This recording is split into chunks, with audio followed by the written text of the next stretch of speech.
Muy buenos días a todos mis hermanos de Anunciando el Evangelio. Espero que se encuentren muy bien. Aquí dejamos en esta oportunidad vamos a dejar una pequeña catequesis sobre la Santísima Virgen María y quién es María para los católicos.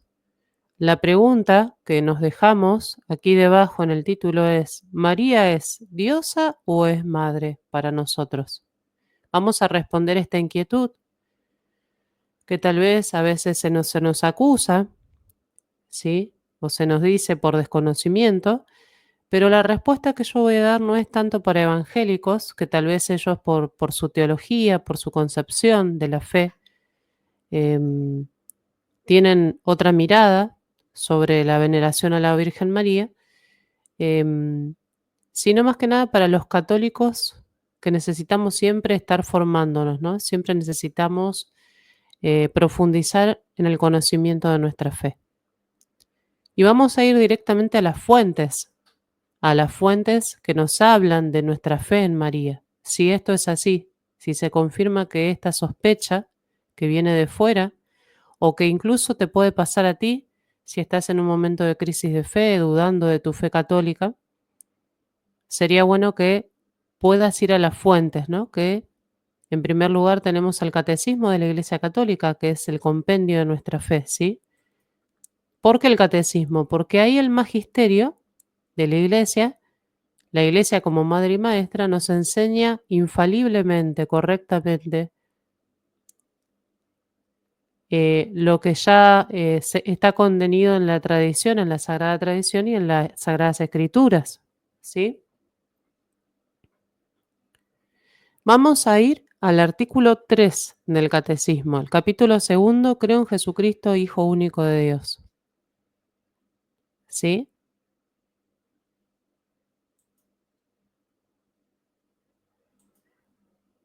Entonces, vamos a ir desarrollando parte por parte, no vamos a abarcar todos los puntos, ni tampoco pretendemos en esta catequesis abarcar todos los dogmas marianos y toda la historia de la Virgen, de la Santísima Virgen María en cuanto al desarrollo teológico. No es la idea de esta catequesis, es simplemente una catequesis yéndonos a las fuentes principales. Podríamos utilizar incluso otros textos de la patrística, acudir a otras fuentes, ¿no? Pero creo que para un católico la primera fuente de referencia debe ser el catecismo de la Iglesia Católica, porque recurriendo a él sabe que no se va a equivocar, que no va a equivocar el camino. ¿Por qué? Porque como dije antes, la Iglesia nos enseña, ¿sí?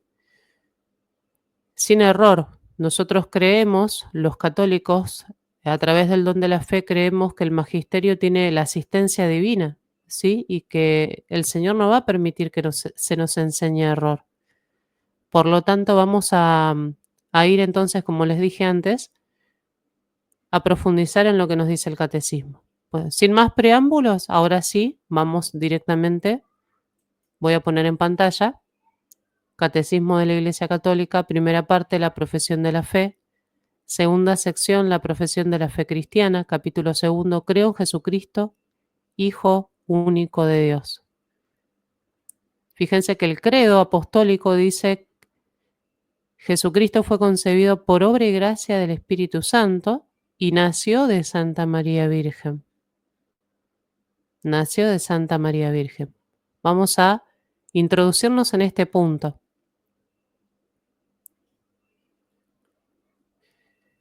Concebido por obra y gracia del Espíritu Santo. ¿Qué significa esto, no? Entonces, en el número 484, si vos querés seguirme en esta catequesis, si querés buscar tu catecismo, buscarlo ahí mismo eh, en tu laptop, en tu celular, nos va a decir lo siguiente: la anunciación a María inaugura la plenitud de los tiempos. La anunciación a María inaugura la plenitud de los tiempos, que tenemos una referencia en Gálatas 4. No vamos a leer por una cuestión de tiempo todos los pasajes bíblicos porque no podríamos abarcar tanto tiempo, pero sí te invito a que busques esto: llegada a la plenitud de los tiempos, ¿no? Dios envió a su Hijo, nacido de una mujer, nacido bajo la ley, ¿no? Ahí el apóstol Pablo nos está hablando de esa plenitud, cuando llegaron los tiempos propicios, cuando los tiempos pensados por Dios, viene Jesucristo al mundo. Es decir, el cumplimiento de las promesas, dice el catecismo, y de los preparativos. María es invitada a concebir a aquel en quien habitará corporalmente la plenitud de la divinidad. Fíjense que nos está dando todas referencias bíblicas el catecismo, ¿eh? El catecismo se ciñe a las Sagradas Escrituras, a la Sagrada Tradición. Vamos a Colosenses 2, 9, ¿no? En Jesús habita la plenitud de la divinidad. Él es verdaderamente Dios y verdaderamente hombre, la unión hipostática. Está haciendo referencia al dogma. La respuesta divina a su ¿cómo será eso puesto que no conozco varón? María pregunta al ángel, ¿no? Pero no en forma de duda, como si dudara de Dios, como una duda de fe. María cuando pregunta es para ceñirse dócilmente a la voluntad de Dios, no para cuestionar a Dios o dudar de Dios, sino para ceñirse dócilmente a la voluntad de Dios. ¿Cómo será esto? ¿No? Le pregunta al ángel. Bueno, es como cuando uno, por ahí le dicen, tienes que hacer esto, ¿no? Y uno pregunta para saber cuál es el camino, ¿no? ¿Y cómo lo hago? ¿De qué manera? Pero no es que uno está cuestionando, sino preguntando para caminar hacia allí, ¿no? Entonces, se dio, dice el catecismo, mediante el poder del Espíritu. El Espíritu Santo vendrá sobre ti. Recordemos las palabras del ángel. Lucas 1:35. Y el poder del Altísimo te cubrirá con su sombra. Por eso el niño será santo y será llamado Hijo de Dios. La misión del Espíritu Santo siempre, dice el catecismo en el número 485, está siempre unida y ordenada a la del Hijo. Juan 16, 14 al 15. El Espíritu Santo fue enviado para santificar el seno de la Virgen María y fecundarla por obra divina. El que es el Señor que da la vida, haciendo que ella conciba al Hijo eterno del Padre en una humanidad tomada de la suya, ¿no? El Señor de la vida, dice el catecismo, vuelvo y repito, haciendo que ella conciba al Hijo eterno del Padre en una humanidad tomada de la suya. María es un instrumento, es un medio. María no es una diosa, María no es, no posee una naturaleza superior a la nuestra. En cuanto a su humanidad, está en el mismo nivel que nosotros, ¿no? Es criatura, es creada por Dios, con la diferencia abismal, por supuesto, que fue preparada para ser la madre del Salvador, por lo tanto fue concebida ella inmaculada, ¿no? Para que en esa tierra virgen, pura y santa, pueda hacerse realidad el misterio de la encarnación, sin intervención de ningún varón, sino por obra directa del Espíritu Santo en su vientre. Eso es lo que creemos nosotros y eso es lo que estableció el dogma de la Teotocos. María, Madre de Dios. María no es una diosa, María no creó a Jesús. María fue tomada por el Verbo, María fue tomada por el Espíritu Santo, elegida desde toda la eternidad para ser la Madre de Jesús.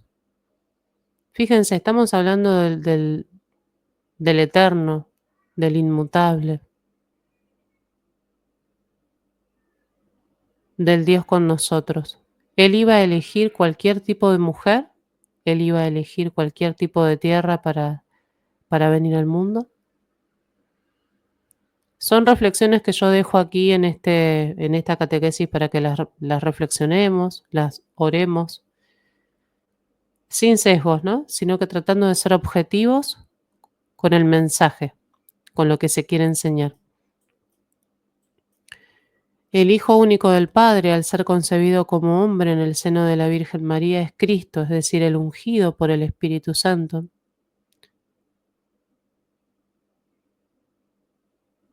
Nos dice el catecismo, estoy leyendo el catecismo. Si quieren, confronten Mateo, capítulo 1, 20, Lucas 1, 35. Desde el principio de su existencia, aunque su manifestación no tuviera lugar sino progresivamente, a los pastores, a los magos, a Juan Bautista, aquí nos deja el catecismo todos los textos bíblicos, Lucas 2, Mateo 2, Juan 1, ¿no? A los discípulos. Por tanto, toda la vida de Jesucristo manifestará cómo Dios le ungió con el Espíritu Santo y con poder. Aquí ya nos hace referencia al libro de los Hechos 10, 38.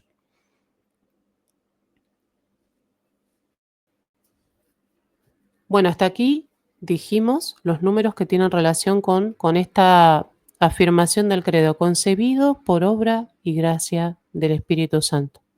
Concebido por obra y gracia del Espíritu Santo. Nació de la Virgen María.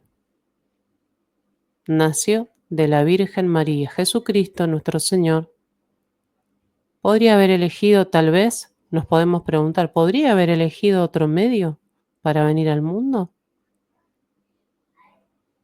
Como nosotros no conocemos los misterios inescrutables del Señor, podemos pensar que sí, que en su infinito poder y en su infinita omnipotencia Él puede hacer lo que Él quiere, ¿no? Pero obviamente que Dios omnipotente puede hacer las cosas como Él quiere, de la manera que Él quiere, pero nosotros no podemos penetrar sus misterios y su pensamiento, simplemente recibimos y acatamos lo que Él nos regala, ¿no?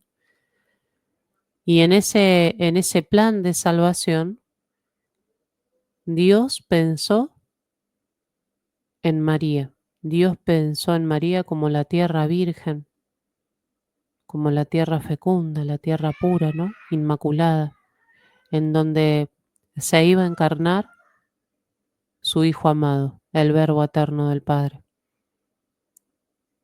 Sabemos bien un poco, de acuerdo a la tradición oral, que María es fruto de un matrimonio, Joaquín y Ana, que no podían tener hijos, según la tradición, y que oraron, ¿no? Hicieron ayuno. Joaquín se fue al desierto a hacer ayuno, oración. Y entonces el ángel del Señor le hizo una revelación y le dijo que tendrían un hijo, ¿no? Una hija, perdón. Tendrían una hija que iban a concebir. Y bueno, Dios fue allanando los caminos, Dios fue preparando esos caminos misteriosos de salvación que nosotros recibimos, ¿no? Los recibimos como un regalo. Los entendemos no desde una simple lógica humana, sino desde nuestra concepción de la fe, que recibe el misterio y lo guarda en el corazón como hizo la Santísima Virgen María. Hecho este paréntesis, seguimos adelante con el catecismo. 487. Lo que la fe católica cree acerca de María se funda en lo que cree acerca de Cristo, pero lo que enseña sobre María ilumina a su vez la fe en Cristo. Repito, ¿no? Lo que la fe católica cree acerca de María se funda en lo que cree acerca de Cristo, pero lo que enseña sobre María ilumina a su vez la fe en Cristo. Es decir, no podemos desentender a la Virgen María del misterio de los misterios que es el mismo Jesucristo nuestro Señor, a quien adoramos y reconocemos como el único Dios, ¿no? Que toda rodilla se doble, ¿no? Y que toda lengua proclame Jesucristo es Señor, es el Kyrios, ¿no? Por eso, entender el misterio de María es entender el misterio de Cristo. No podemos desentender ambos misterios, no están separados. Por eso decimos y volvemos a reafirmar y confirmar que para el católico María no es una diosa, sino que María nos viene a confirmar a afirmar, a iluminar el misterio del mismo Jesucristo. Para el católico, amar a María significa amar a Cristo, porque fue la tierra elegida en donde se hizo posible el misterio de la encarnación. No podemos desentender ese amor de María del amor a Cristo. Y podemos imaginarnos, si usamos un poco la imaginación, el sentido común y la reflexión, cuán grande tiene que ser ese amor de Jesús por su madre, porque fue el lugar, el medio y el instrumento del cual el Padre se vale para realizar el plan de salvación. Nosotros creo que no lo podemos concebir, imaginar, porque nuestra mente es pequeña y nuestro razonamiento corto, ¿no? Pero si Jesús amó profundamente a su madre, la respetó, le obedeció incluso porque se sometió a sus cuidados, ¿sí? Él vivió en una familia en donde él acata, ¿sí? Ese mandamiento de honrar padre y madre y nos da ejemplo, ¿no? De cómo tenemos que vivirlo. Nosotros, ¿quiénes somos? La pregunta del católico es, nosotros no somos menos que Jesús. Perdón, nosotros no somos más que Jesús, al revés, perdón, me expresé mal, ¿no? Nosotros no somos más que Jesús para creer de que no tenemos que obedecer a María. Un poco lo que hace vamos a decirlo así, en el libro que vamos a ver si lo trabajamos en algún momento en el canal, el Tratado de la verdadera devoción a la Virgen María de San Luis María Griñón de Montfort. Habla de esto. Si Jesús se sometió en todo a María, ¿quiénes somos nosotros para no hacerlo? Porque nosotros no somos más que Él. Él nos da el ejemplo de cómo tenemos que vivir, de cómo tenemos que actuar. Esto no implica que ella sea una diosa, sino que simplemente es una intercesora, un instrumento y un medio para ser más parecidos a Cristo, para ser, para amar más a Cristo. ¿Quieres amar a Cristo? ¿Quieres que Él sea el centro de tu vida? ¿Quieres que Él sea lo más importante? ¿Quieres que Él transforme tu vida? ¿Que todo sea transformado por Cristo?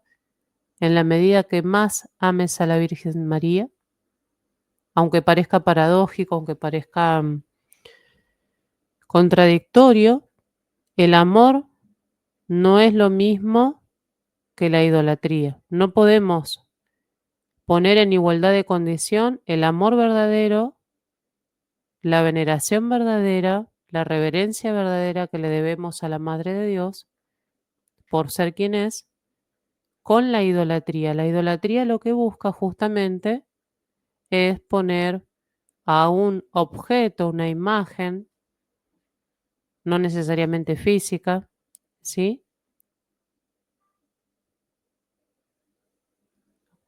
A una especie de semidios, si quieren, como hacían los paganos, ¿no? Los dioses paganos, ¿no? Los ídolos de los gentiles, ¿no?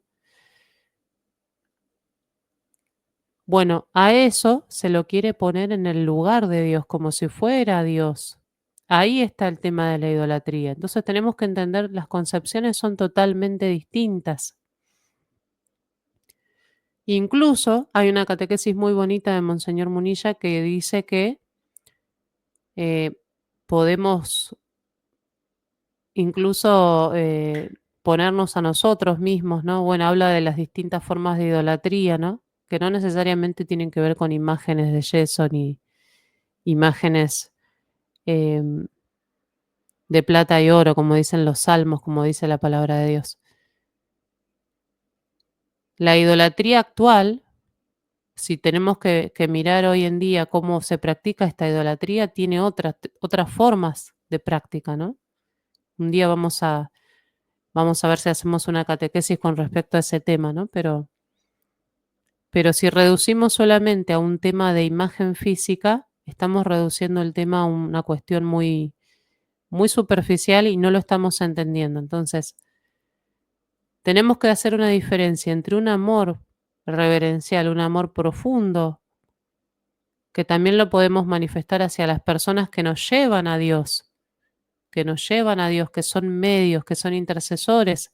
¿Cómo podemos tener un amor profundo por una persona que ora por nosotros, que nos da buenos consejos? Y la tenemos de referente, la tenemos de apoyo, de guía espiritual, pero entendemos que esa persona no es Dios. Entendemos que esa persona es un instrumento que Dios utiliza. ¿Pero por qué Dios utiliza no causas instrumentales? Bueno, el Señor lo quiere así, porque somos familia, porque somos hermanos. Justamente en eso consiste el ser hermanos, ¿no? En que somos causas instrumentales, pero nunca nosotros pensamos de ninguna manera que somos nosotros los dioses, los que ocupamos el lugar de Dios. Porque sabemos que sin Dios no podemos nada y que tenemos que recurrir siempre a su misericordia, ¿sí? Y todo esto que estamos contando del misterio de la encarnación tiene que ver con este misterio de la misericordia infinita, la misericordia divina, que quiso manifestarse de esta manera, pudiéndolo haber hecho de otra manera, pero entendemos que cuando Dios se manifiesta, lo hace de manera perfecta, de la manera más perfecta, ¿no? Es decir, que Dios elige el camino más perfecto. Por eso el Tratado de la Verdadera Devoción a la Virgen María va a decir, ¿por qué ir a Jesús por María si podemos ir a Jesús directamente? La pregunta, y la respuesta es, porque María es el camino más perfecto, porque María es el camino que Dios eligió para venir al mundo. Y como nosotros no somos más que Cristo, elegimos ese mismo camino para ir a Cristo. Pero ¿a quién vamos, en definitiva? ¿Vamos a quién? A Cristo. ¿A quién vamos a amar? A Cristo. ¿A quién vamos a adorar por sobre todas las cosas y reconocer ese lugar de Dios? A Cristo. Cuanto más amamos a María, en el buen sentido de la palabra, amor verdadero, amor genuino, amor entrañable de un hijo con su madre, más seremos transformados a imagen de Cristo. Esto tiene que quedar bien claro, ¿no? Porque aquí es donde vienen los grandes problemas, las grandes diferencias que tenemos. Bueno, vamos a seguir adelante. Mi intención era poder abordar, si Dios lo permite, todos estos números del catecismo que hablan de la Virgen María. Pero bueno, si no alcanzamos a ver todo, yo les dejo la tarea para que puedan trabajarlo también personalmente, ¿no? Y puedan profundizar en su fe y puedan conocer quién es la Santísima Virgen María.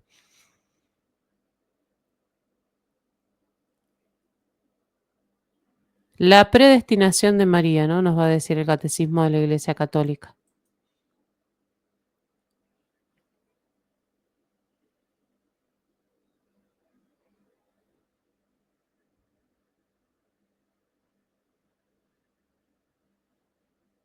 Vamos a ver. Entonces, tenemos aquí en pantalla, ¿no? La predestinación de María. Dios envió a su Hijo, pero para formarle un cuerpo, ¿no? Esto lo vamos a encontrar. Aquí tenemos referencias, Gálatas 4:4, Hebreos 10, que hizo la libre cooperación de una criatura. Para eso, desde toda la eternidad, aquí viene el misterio de la predestinación. Dios escogió para ser la madre de su hijo a una hija de Israel, una joven judía de Nazaret en Galilea, a una virgen desposada con un hombre llamado José de la casa de David. El nombre de la virgen era María. El Padre de las Misericordias, dice Lumen Gentium, quiso que el consentimiento de la que estaba predestinada a ser la madre precediera a la encarnación, para que, así como una mujer contribuyó a la muerte, así también otra mujer contribuyera a la vida. Por eso María, para los católicos, es considerada la nueva Eva, ¿no? ¿Por qué? Porque es a través de una mujer vino la muerte, pero a través de una otra mujer vino la vida, ¿no? Contribuyó a la vida, ¿no? A lo largo de toda la antigua alianza, la misión de María fue preparada por la misión de algunas santas mujeres. Al principio de todo está Eva, ¿no? A pesar de su desobediencia, recibe la promesa de una descendencia que será vencedora del maligno. Génesis 3:15. Tú le aplastarás la cabeza, ¿no? ¿Se acuerdan? Ella te acechará el talón. Y la de ser la madre de todos los vivientes. En virtud de esta promesa, Sara concibe un hijo a pesar de su edad. ¿Se acuerdan la historia de Sara, de Abraham?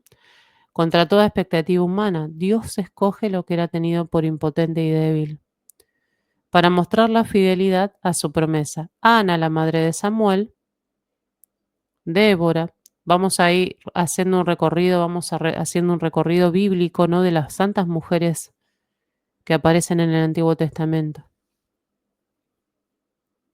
Ruth, Judith y Esther, y muchas otras mujeres. María sobresale entre los humildes y los pobres del Señor, que esperan de Él con confianza la salvación y la acogen. Finalmente, con ella, excelsa hija de Sión, después de la larga espera de la promesa, se cumple el plazo y se inaugura el nuevo plan de salvación. Lumen Gentium 55. Estamos citando textos de la Sagrada Escritura y algunos textos del Magisterio Vivo de la Iglesia, del Concilio Vaticano II, Lumen Gentium. La Inmaculada Concepción, ¿no? Bueno, acá ya entramos un poco en los dogmas, pero bueno, vamos a hacer como un aterrizaje así muy, muy corto, muy resumido, porque obviamente no vamos a poder abordar en profundidad cada dogma. Eso ya sería materia para a otros vivos que cada uno aborde un dogma particular. Quiero recordar algo antes de seguir adelante. Yo puedo dar todas estas razones de fe, yo puedo dar todos, yo puedo presentar todos estos argumentos de fe, todos estos argumentos teológicos que nos ofrece el Catecismo de la Iglesia Católica, y tenemos más fuentes, por supuesto. Si uno se pone a investigar, va a encontrar, como les dije antes, en la patrística, en la tradición oral, en fin, porque la Iglesia, recuerden que tiene 2000 años, no estamos hablando de que nació ayer, ¿sí? No pretendamos abarcar todo, en principio, ¿no? Y segundo, por más argumentos que yo presente aquí, el que no quiere creer no va a creer, ¿no? Y el que tiene otra concepción teológica, como es el caso de los hermanos evangélicos, tal vez no lo pueda entender porque no coincide con su mirada de Dios, ¿no? Con lo que a él le enseñaron. Entonces, entendemos que todo esto que yo presento aquí, yo lo recibo en mi corazón en fe y lo creo en fe. Aunque puedo entenderlo desde mi razón, puedo argumentarlo, puedo razonarlo, porque la fe puede ser razonada, pero no podemos abarcar todo con el entendimiento, ¿sí? Podemos presentar razones de nuestra esperanza, pero no podemos pretender agotar el misterio que nos sobrepasa, nos desborda, y que solamente aquí podemos palpar un pálido reflejo que lo que intenta es introducirnos en el misterio. Eso quiero aclararlo, porque siempre está esta cuestión de que con argumentos te voy a convencer, y no, muchas veces no. Esto nos va a ayudar a nosotros los católicos especialmente. A lo mejor hay algún hermano evangélico que le interesa el tema y quiere investigar y quiere entender un poco más, pero bueno, lo puede hacer, obviamente, está invitado también, no es que se le niega a nadie, ¿no? Pero sobre todo al católico, para que profundice en lo que nos enseña la doctrina y pueda amar más y mejor. Es decir, el conocimiento te tiene que llevar a amar más y mejor a Dios. Si no, no te sirve, porque es un medio, no es un absoluto y no es un fin en sí mismo, ¿sí? Si no, no te va a servir para que, no va a cumplir su objetivo, digamos. A eso quiero llegar. La Inmaculada Concepción. Para ser la madre del Salvador, María fue dotada por Dios con dones a la medida de una misión tan importante. Lumen Gentium 56. El ángel Gabriel, en el momento de la Anunciación, la saluda como llena de gracia. Lucas 1:28. En efecto, para poder dar el asentimiento libre de su fe al anuncio de su vocación, era preciso que ella estuviese totalmente conducida por la gracia de Dios. A lo largo de los siglos, la Iglesia ha tomado conciencia de que María, llena de gracia por Dios, había sido redimida desde su concepción. Es lo que confiesa el dogma de la Inmaculada Concepción, proclamado en 1854 por el Papa Pío IX. La bienaventurada Virgen María fue preservada inmune de toda mancha de pecado original en el primer instante de su concepción, por singular gracia y privilegio de Dios Omnipotente, en atención a los méritos de Jesucristo, Salvador del género humano. Bula Ineffabilis Deus.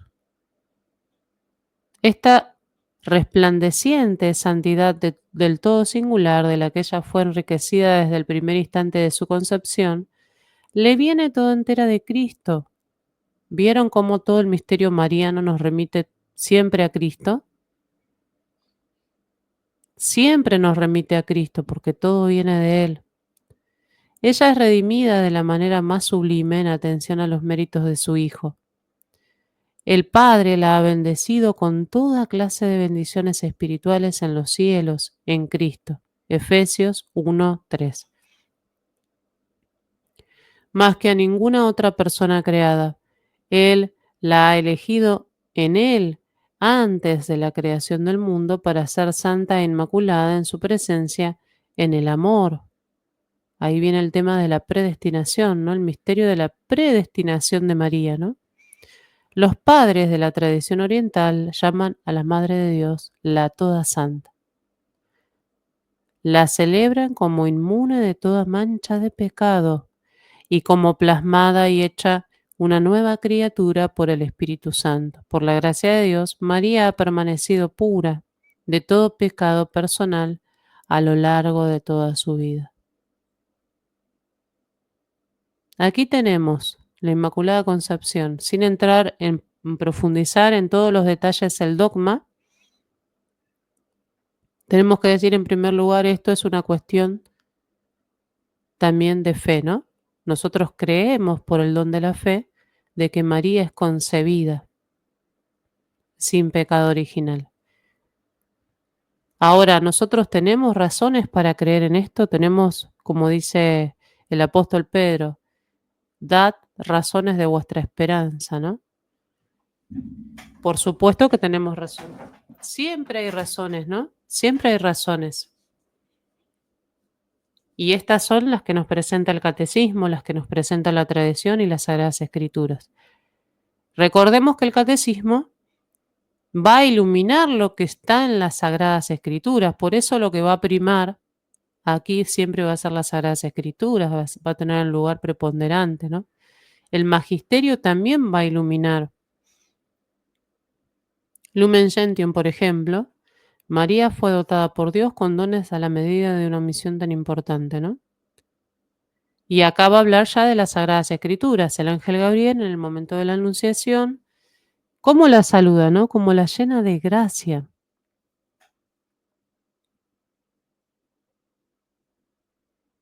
La llena de gracia, es la llena de gracia.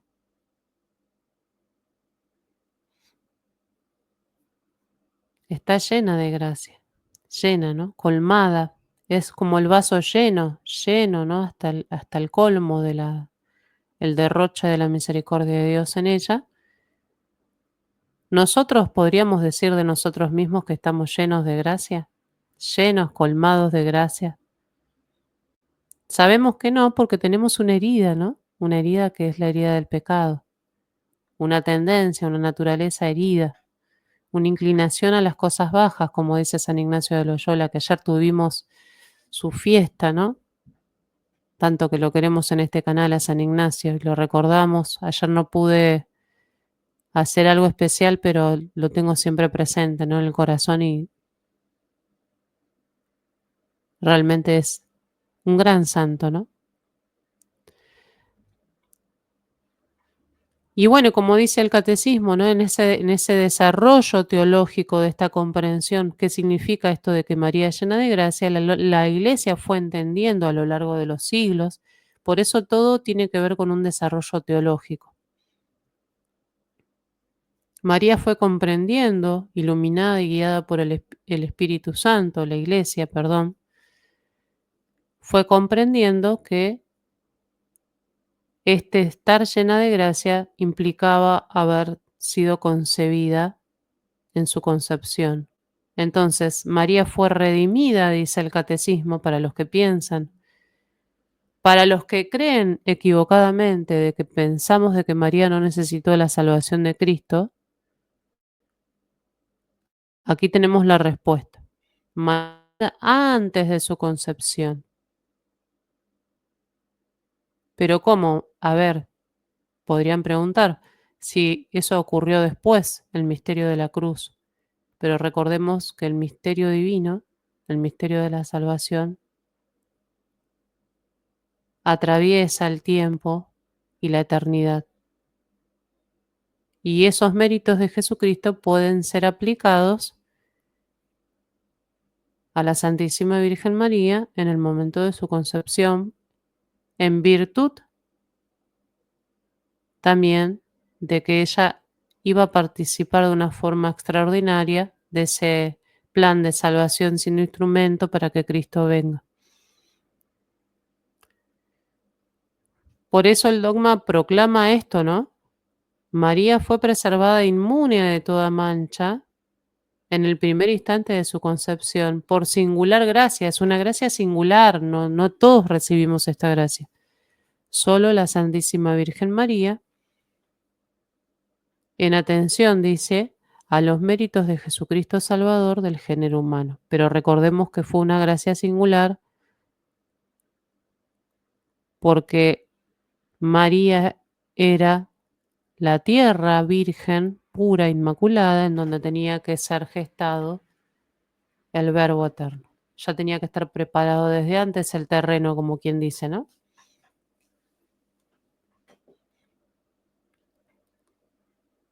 Pero fíjense, y acá lo va a aclarar el catecismo, estamos yendo número por número, que esta resplandeciente santidad del todo singular le viene toda entera de Cristo. Volvemos a decir, contemplando el misterio de María, contemplando el misterio de la Encarnación, contemplando el misterio de la Inmaculada Concepción, le damos la gloria, se la merece, que es al mismo Señor, ¿no? Le damos la gloria a Él que por su misericordia quiso elegir este camino. Por eso digo que amando a María, conociendo de verdad a María, glorificamos a Cristo. El católico es, sobre todas las cosas, cristocéntrico. Cristocéntrico. El catolicismo, en su verdadera concepción, es totalmente cristocéntrico. Y todos los demás instrumentos, causas instrumentales, como la misma palabra lo indica, nos tienen que llevar a la gloria de Dios. Nosotros somos causas instrumentales también y tenemos que estar dispuestos a resplandecer esa gloria de Dios para que cuando nos vean, vean a Cristo y le den gloria a Dios. No buscar nuestra propia gloria, ¿no? Sino buscar la gloria de Dios. Nosotros también somos intercesores unos de otros porque somos cuerpo místico de Cristo, somos iglesia, iglesia militante, pero también estamos unidos a la iglesia triunfante y a la iglesia purgante, ¿no? Bueno, entonces, María, de Inmaculada Concepción, es el camino que el Padre ha elegido y por lo tanto en ella vemos que esa Inmaculada Concepción le viene toda entera de Cristo, dice el Catecismo, ¿no? Esa santidad singular. Él la ha elegido, como dice Efesios 1:4, que Él nos ha elegido, ¿no? Antes de la creación del mundo para que seamos santos y irreprochables ante Él por el amor.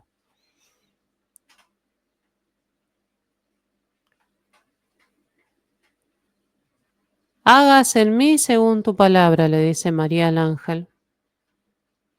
El anuncio de que ella dará a luz al Hijo del Altísimo sin conocer varón por la virtud del Espíritu Santo. María respondió por obediencia de la fe. Fíjense qué hermoso, ¿no? Porque el catecismo no deja de dar citas bíblicas. Lucas 1, 28 al 37, ¿no? ¿Cómo será esto si no conozco varón? El Espíritu Santo vendrá sobre ti y el poder del Altísimo te cubrirá con su sombra. La obediencia de la fe que lo encontramos en Romanos 1, 5. No hay nada imposible para Dios. He aquí la esclava, hágase en mí según tu palabra. Así dando su consentimiento a la palabra de Dios, María llegó a ser madre de Jesús y aceptando de todo corazón la voluntad divina de salvación, sin que ningún pecado se lo impidiera, se entregó a sí misma por entero a la persona y a la obra de su Hijo, para servir en su dependencia con Él, por la gracia de Dios, al misterio de la redención.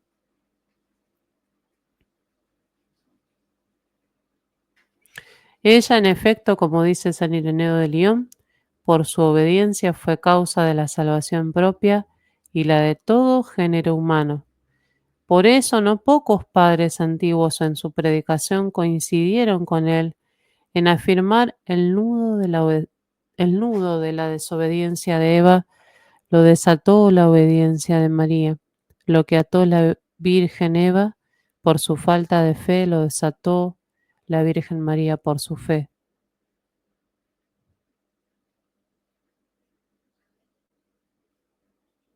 Comparándola con Eva, llaman a María madre de los vivientes y afirman con mayor frecuencia la muerte vino por Eva, la vida por María.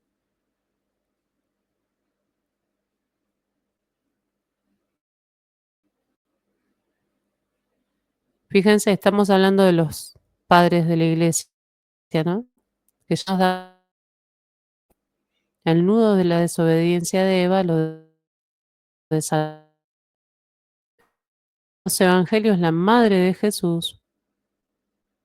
Fíjense, acá ya va desarrollando el catecismo, bueno, ya hablamos de eternidad, la virginidad,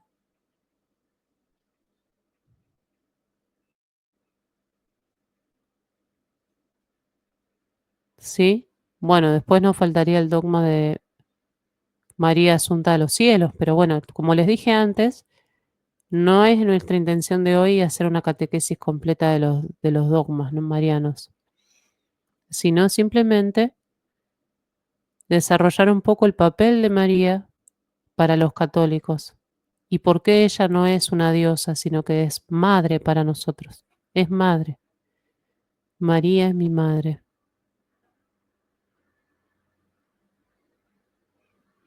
Porque así como Eva fue madre de todos los vivientes, María, que le aplasta la cabeza a la serpiente, es madre, se convierte en mi madre también.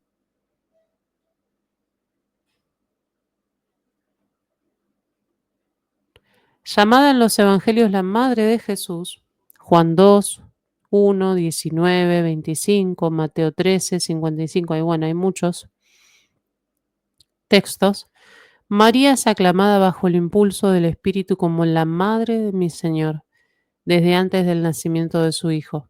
En efecto, aquel que ella concibió como hombre por obra del Espíritu Santo y que se ha hecho verdaderamente su Hijo según la carne, no es otro que el Hijo eterno del Padre, la segunda persona de la Santísima Trinidad. La Iglesia confiesa que María es verdaderamente Madre de Dios. La Teotocos.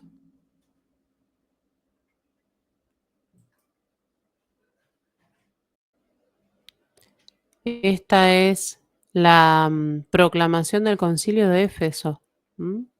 Vamos a ir al Concilio de Éfeso y van a encontrar esa proclamación de María como la Teotocos, del año 649. Desde las primeras formulaciones de la fe, la Iglesia ha confesado que Jesús fue concebido en el seno de la Virgen María únicamente por el poder del Espíritu Santo, afirmando también el aspecto corporal de este suceso. Jesús fue concebido atque semine ex Spiritus Santo. Concilio de Letrán. Acá nos va a dar citas del Dessinger. Si ustedes también, como les dije antes, no puedo estar desarrollando cada numeral ni estar leyendo todo porque sería interminable, digamos. Pero ustedes pueden buscarlo también, ¿sí? En el Denzinger, en el número, bueno, acá dan varios numerales, ¿sí?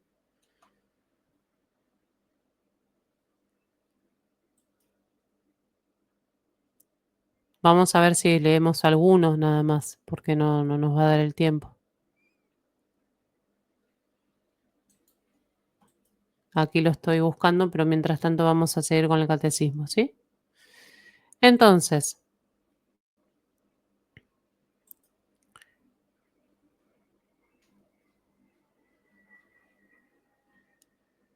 esto es sin semilla, concebido por obra y gracia del Espíritu Santo, en el Concilio de Letrán, año 649. Esto es sin semilla de varón por obra del Espíritu Santo. Los padres ven en la concepción virginal el signo de que es verdaderamente el Hijo de Dios, el que ha venido en una humanidad como la nuestra.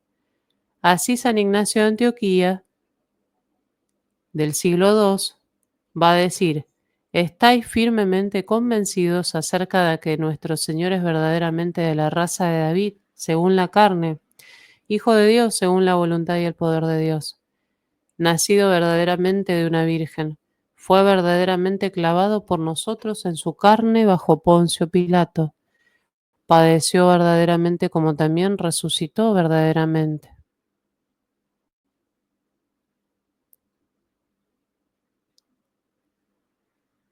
Los relatos evangélicos presentan la concepción virginal como una obra divina que sobrepasa toda comprensión y toda posibilidad humanas.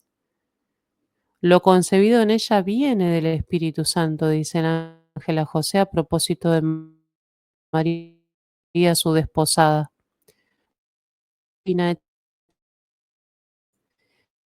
La Virgen concebirá y dará a luz un hijo. Isaías 7:14, según la versión griega de Mateo 1:23. A veces ha desconcertado el silencio del Evangelio de San Marcos y de las cartas del Nuevo Testamento sobre la concepción virginal de María. He podido plantear si no se trataría en este caso de leyendas o de construcciones teológicas sin pretensiones históricas, a lo cual hay que responder: la fe en la concepción virginal de Jesús ha encontrado viva oposición, burlas o incomprensión por parte de los no creyentes judíos y paganos. San Justino, Diálogos con Trifón, ¿no? Orígenes contra Celso. No ha tenido su origen en la mitología pagana ni en una adaptación de las ideas de su tiempo. El sentido de este misterio no es accesible más que a la fe, que lo ve en ese nexo que reúne entre sí los misterios. Dentro del conjunto de los misterios de Cristo, desde su encarnación hasta su Pascua, San Ignacio de Antioquía ya da testimonio de este vínculo. El príncipe de este mundo, Trinidad de María y su parto, la muerte del Señor, tres misterios resonantes que se realizaron en el silencio de Dios. Epístola a los Efesios de San Ignacio de Antioquía.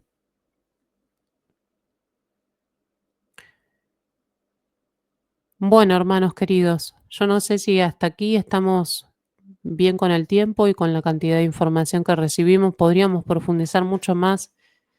Si a ustedes les gusta este tipo de catequesis, yo les pido disculpas que hoy no puedo salir en cámara por una cuestión tengo un problema aquí con la luz de mi casa y entonces no sale todo oscuro, ¿sí? Entonces, yo creo que hemos profundizado y hemos dado respuesta y razones de nuestra esperanza a esas objeciones que intentan cuestionar si nosotros adoramos a María en ese tipo de adoración que se le debe solo a Dios. Recuerden que la palabra adorar también tiene distintas concepciones, ¿sí? Está la adoración de la tría, ¿no? La adoración que se le debe solo a Dios, ¿m? Por ser quien es. Pero también tenemos otros matices, porque por ejemplo, podemos hablar de los diferentes tipos de culto, ¿no? La tría, ¿se acuerdan de los distintos? em, por ejemplo, la tría es la reverencia y culto y adoración que solo se le debe a Dios. ¿M? La dulía es el culto que se tributa a los ángeles y a los santos. Es esa reverencia, ese amor, ese cariño y ese respeto que yo le tributo a los santos por ser quienes son imagen de Cristo, por haber sido modelo de santidad, por haber sido fieles al Evangelio, por haber dado su vida por Cristo, por haber sido modelos de caridad. Me edifican a mí los santos, me edifican en cuanto a su ejemplo, su testimonio de vida, y porque somos cuerpo místico y hay una comunión entre nosotros, son intercesores para mí, pero siempre la referencia final siempre es Cristo. El culto de la tría es para Cristo. Hiperdulía es el culto que se le da a la Santísima Virgen María como suprema intercesora, ¿no? Entre los santos, si nosotros, digamos, si entre nosotros podemos afirmar sin temor a equivocarnos, que podemos interceder, yo te pido a ti, te digo, ora por mí, ¿no? Ora por mí que necesito tus oraciones. No te estoy considerando una especie de ídolo o semidios, sino que simplemente como hermano y hermano en Cristo, te estoy pidiendo que le pidas a Jesús por mí, porque somos cuerpo místico, somos iglesia. Por lo tanto, yo sé que el Señor puede escuchar tus oraciones,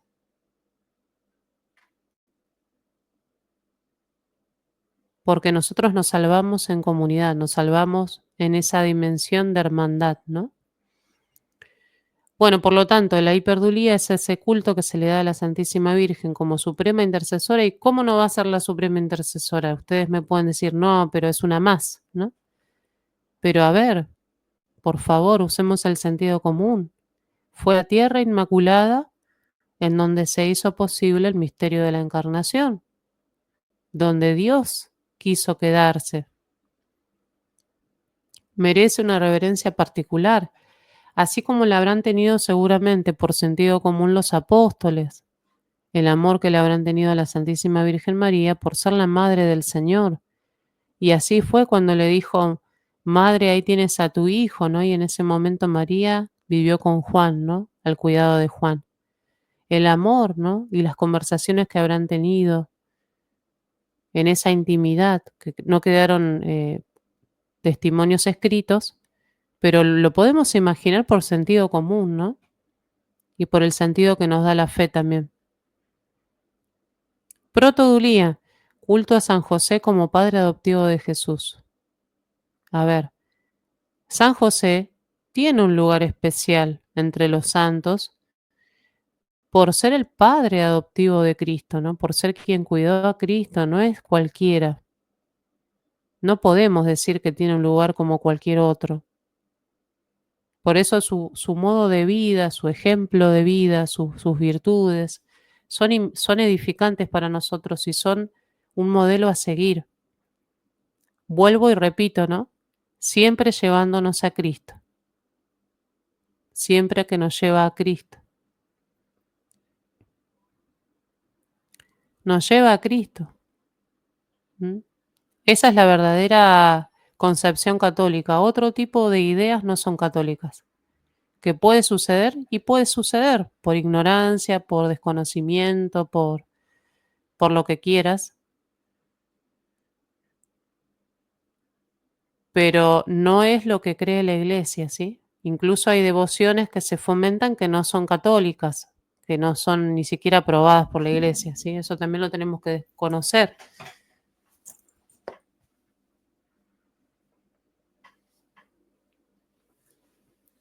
Bueno, me estoy yendo un poquito al tema de de las imágenes, ¿no? Pero bueno, eso lo vamos a trabajar en otro momento.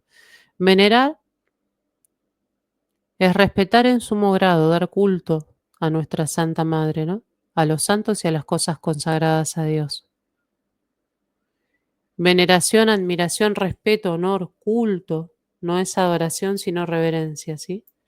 Luego entonces el católico cristiano solo adora a Dios y a las imágenes de nuestra Madre y María y a la de los santos, las venera. Está bien, ustedes pueden decir, seguramente la objeción a eso es lo que dice el Denzinger, ¿no? Pero tenemos que entender que la palabra adorar no tiene un solo significado,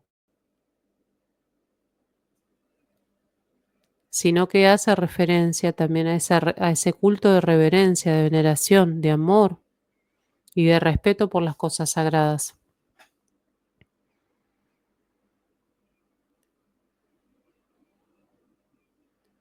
Cuando nosotros, por ejemplo, vemos en el libro de los Hechos de los Apóstoles, de los Apóstoles, perdón, que el apóstol Pablo, por ejemplo, con su solo manto se podía producir, el hecho de que toquen su manto podía producir una curación. No estamos hablando de una forma supersticiosa como si fuera que el manto tenía un poder. ¿Se dan cuenta? Porque si uno malinterpreta ese pasaje podría pensar eso, sino de que justamente es un objeto, ¿sí? Es una prenda que utilizaba el apóstol, que digamos, Dios quiso manifestar un signo de su santidad, ¿sí? Podríamos decir. Es decir, todo lo que un santo utiliza, ¿no? Todo lo que una persona entregada a Dios utiliza, también se santifica de alguna manera, ¿no? Porque en el sentido de que se le da gloria a Dios con eso, ¿no? Por eso las cosas, las reliquias de los santos, ¿no? O por eso cuando una persona que amamos mucho parte de este mundo, nosotros guardamos recuerdos de esa persona, cosas que ha usado, porque tienen un significado afectivo muy profundo para nosotros, ¿no? Ya sean fotos de esa persona, ya sean objetos que utilizó, ¿no? O cosas que ha dejado escritas, por ejemplo, las tratamos con reverencia y amor porque tienen una estrecha relación y fueron tocadas por esa persona. En el caso de los santos que vivieron de una forma muy unida, unidos perfectamente a la voluntad de Dios, ¿no? Y esas cosas quedan también santificadas, lo cual no quiere decir que tengan un poder especial ni que sean objetos como amuletos, no. Eso es otra cosa, eso sí sería superstición. Estamos hablando que todo esto está relacionado con el misterio de la encarnación, ¿no? ¿Por qué? Porque Dios se encarna en una realidad concreta, en la historia, ¿no? De la humanidad, en un pueblo, se encarna Dios, ¿no? Por eso podemos relacionar esta veneración que tenemos por las cosas sagradas en relación a ese culto de la tría, ¿no? Que le debemos al verdadero Dios, al único Dios verdadero.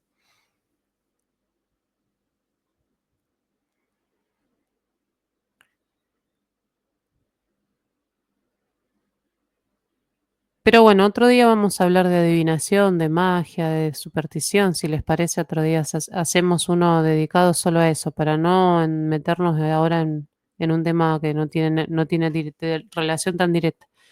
Pero sí queremos dejar en claro que nuestra madre, María, no es una diosa, es nuestra madre. Es la madre de la iglesia, es la madre de la humanidad, se convirtió en la madre de todos los hombres. Aún de aquellos que no la quieren, que no la aman, que no la veneran, que la desprecian. Ella, María, ama a todos los hombres porque ama en el corazón de Cristo.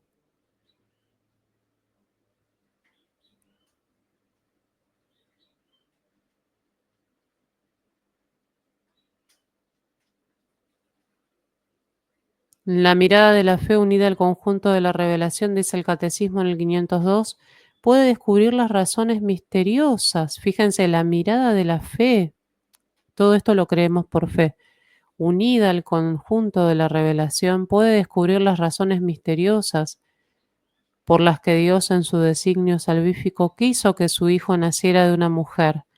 Estas razones se refieren tanto a la persona y a la misión redentora de Cristo como a la aceptación por María de esta misión para con los hombres. La virginidad de María manifiesta la iniciativa absoluta de Dios en la encarnación.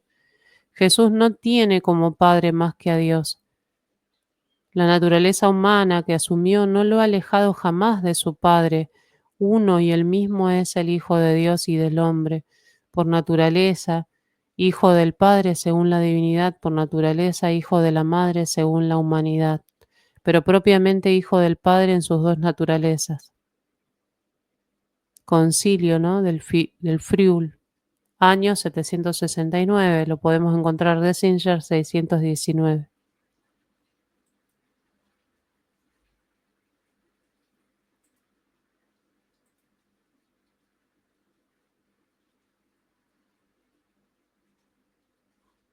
A ver, a ver, esperen un segundito.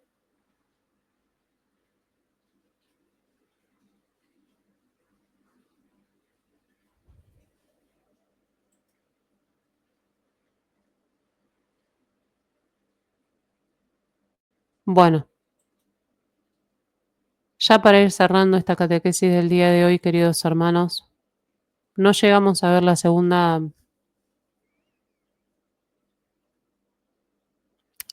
parte del catecismo que yo quería compartir. ¿Vieron qué profundo que es? Por eso les digo, remítase siempre al catecismo, porque es algo tan profundo, tan...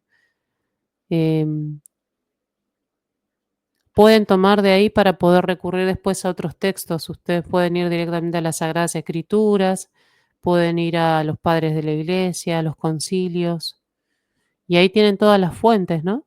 En la que nosotros podemos entender y profundizar en nuestra fe. Pero bueno, vamos a ir cerrando con algunas ideas nada más. Después de haber hablado del papel de la Virgen María en el misterio de Cristo y del Espíritu, conviene considerar ahora su lugar en el misterio de la Iglesia. Se la reconoce y se la venera como verdadera Madre de Dios y del Redentor. Más aún es verdaderamente la Madre de los miembros de Cristo porque colaboró con su amor a que nacieran en la Iglesia los creyentes, miembros de aquella cabeza. Lumen Gentium 53. Confrontar San Agustín de Sancta Virginitate, perdón, mi latín mal, mal leído, Virginitate, número 6, Madre de Cristo, Madre de la Iglesia, Pablo VI, discurso a los padres conciliares, fíjense todas las referencias, yo les voy leyendo porque quiero que vean que hay, no es yo lo que voy diciendo, no son cosas mías, ¿sí? Sino que lo que voy encontrando y lo que voy profundizando. El papel de María con relación a la Iglesia es inseparable de su unión con Cristo. Deriva directamente de ella. Esta unión de la madre con el hijo en la obra de la salvación se manifiesta desde el momento de la concepción virginal de Cristo hasta su muerte.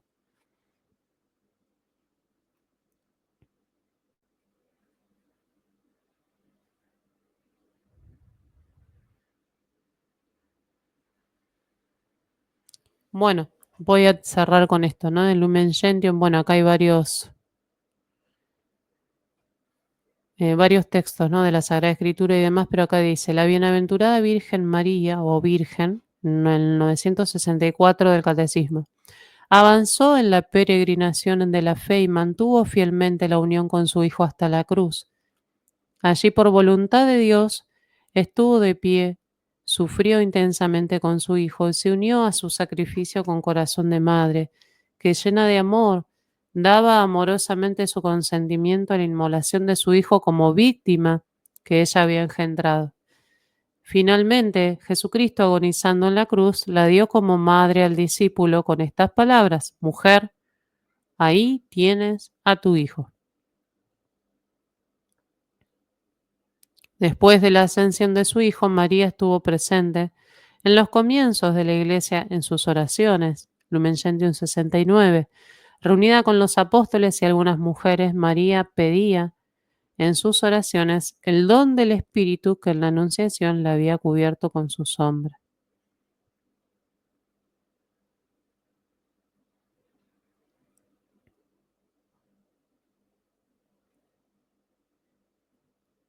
Bueno, sigue con el dogma de la Asunción, ¿sí? Y ella es nuestra madre en el orden de la gracia. María es nuestra madre en el orden de la gracia. Por su total adhesión a la voluntad del Padre, a la obra redentora de su Hijo, a toda moción del Espíritu Santo, la Virgen María es para la Iglesia el modelo de la fe y de la caridad. Por eso es miembro supereminente y del todo singular de la Iglesia. Incluso constituye la figura, el tipus de la Iglesia, Lumen Gentium 63.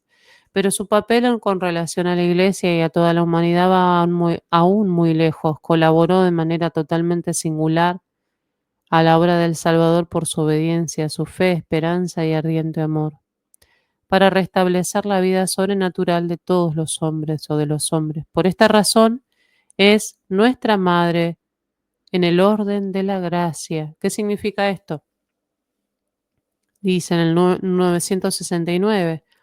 Esta maternidad de María perdura sin cesar en la economía de la gracia, desde el consentimiento que dio fielmente en la Anunciación y que mantuvo sin vacilar al pie de la cruz hasta la realización plena y definitiva de todos los escogidos. En efecto, con su asunción a los cielos, no abandonó su misión salvadora, sino que continúa procurándonos con su múltiple intercesión los dones de la salvación eterna. Por eso, la Santísima Virgen es invocada en la Iglesia con los títulos de abogada, auxiliadora, socorro, mediadora.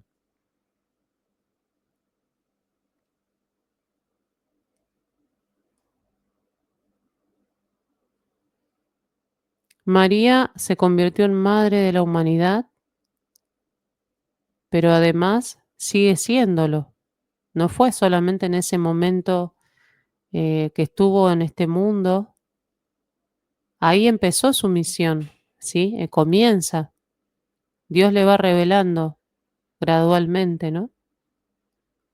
Fíjense que el catecismo nos dice, hasta la realización plena y definitiva de todos los escogidos, ¿no?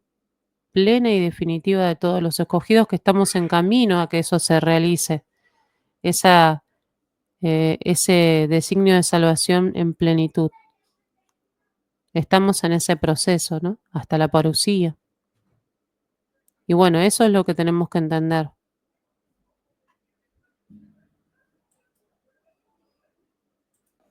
Bueno, yo creo que hoy pudimos dar respuesta a esa pregunta, si sos católico y tenés ganas de conocer un poquito más tu fe. Yo creo que hoy dimos respuesta a esa pregunta. ¿María es diosa o es madre, no? Para nosotros. ¿Quién es María para nosotros, no? Hoy pudimos dar respuesta a esa pregunta. Y si sos evangélico o protestante y tenés ganas de conocer la fe católica en su realidad y no lo que te cuentan que cree la fe católica y no los mitos y los bulos y las ideas tal vez equivocadas, ¿no? Que se puedan comunicar. Bueno, aquí tenemos una respuesta. Yo creo que es una respuesta que puede iluminar, sí, esa pregunta, aunque claro, el don de la fe es un don que viene del Espíritu, hay que pedirlo, ¿no? Entonces no podemos pretender que aquella persona que escuche una catequesis como esta o como cualquier otra sobre la Virgen María ya salga convencida, ¿no? Y ya tenga la convicción de que vamos a dejarla a la Virgen María que se ve ahí. Eso, ahí está. Ya tenga la plena convicción de que esto es así, que la Virgen María es Madre de Dios, de que la Virgen María es mi madre, de que a partir de hoy voy a hacer un proceso de diálogo y de relación con María. No, entendemos que eso no es así, que todas estas cosas son procesos, son gracias también que Dios nos da, ¿no? Pero sí es bueno conocer, poder conocer para dar razones de nuestra esperanza, ¿no? Y en cuanto a las imágenes, una idea nada más voy a decir porque no es la intención hablar sobre las imágenes, pero sí decir, son son imágenes nada más. No son ídolos, no son dioses. Nosotros no creemos que tengan vida, no creemos que tengan poderes. Son una simple imagen. Como nosotros sabemos que los misterios de Dios son insondables y las cuestiones de fe son invisibles, son espirituales, están en un plano espiritual, de alguna manera buscamos una referencia física que nos remita, que nos lleve, que nos lleven esas imágenes al misterio de Dios.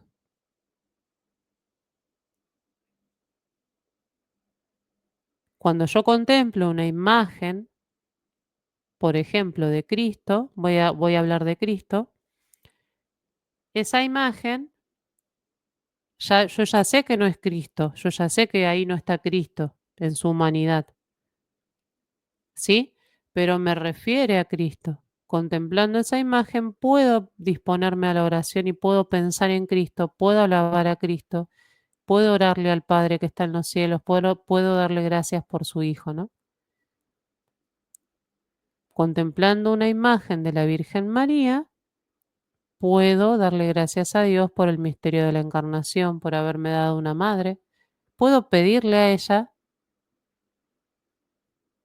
porque yo lo que contemplo es lo que la imagen significa, no lo que la imagen es en sí mismo como yeso, ¿no? El misterio que me significa. Si yo, por ejemplo, tomara en este momento, actualmente, vamos a suponer, el manto del apóstol Pablo, vamos a suponer que yo tuviera entre mis manos el manto del apóstol Pablo, la capa digo, no el manto, la capa del apóstol Pablo, no es que yo le rendiría un culto de adoración de latría a ese manto o a esa capa, pero sí me remitiría de una forma muy especial a la intercesión del apóstol Pablo, de San Pablo, para mí como católica digo San Pablo, ¿no? Tendría un significado muy especial para mí, tendría una veneración por esa capa, la guardaría de una forma muy especial. Incluso no permitiría que nadie la toque, la manche, la manosee, pero no porque considere que esa capa es una especie de semidios, ¿no? Pues, sino por el significado. Bueno, es lo mismo, ¿sí? Creo que es algo muy de sentido común que no es difícil de entender. Bueno, es lo mismo, ¿no? Pero bueno, es un tema que lo vamos a profundizar en otra catequesis, en otra ocasión. Y bueno, espero que esto haya sido de ayuda para ti. Te dejo con una canción a la Santísima Virgen María para cerrar este momento de catequesis. Que todo sea para gloria de Dios, que podamos profundizar cada vez más en nuestra fe y alabar y amar más a Dios uno y trino.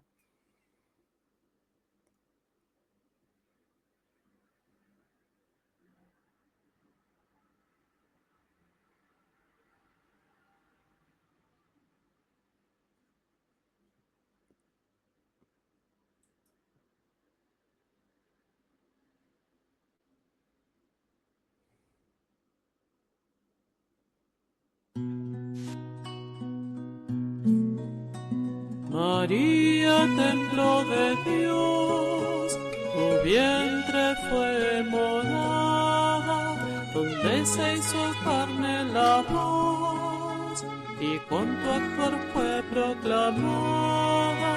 María, deja complacerla, por donde Cristo bajó. Entre tus cuidados creciera, cuando a sí mismo se rebajó. Por donde entre el Señor, nadie más puede pasar. Nadie contuvo tanto amor como tu María al procrear. Por donde entre el Señor, la puerta queda cerrada. Nadie es digno de honor de tocar tierra sagrada. Nadie es digno de honor de tocar tierra sagrada. María, trono de gracia, obra maestra del Señor, aunque la espada te atravesó, obediente aceptaste el dolor. Por donde entre el Señor, nadie más puede pasar. Nadie contuvo tanto amor como tu María al procrear. Por donde entre el Señor, nadie más puede pasar. Nadie contuvo tanto amor como tu María al procrear. Por donde entre el Señor, la puerta queda cerrada. Nadie es digno de honor de tocar tierra sagrada. Nadie es digno de honor de tocar tierra sagrada.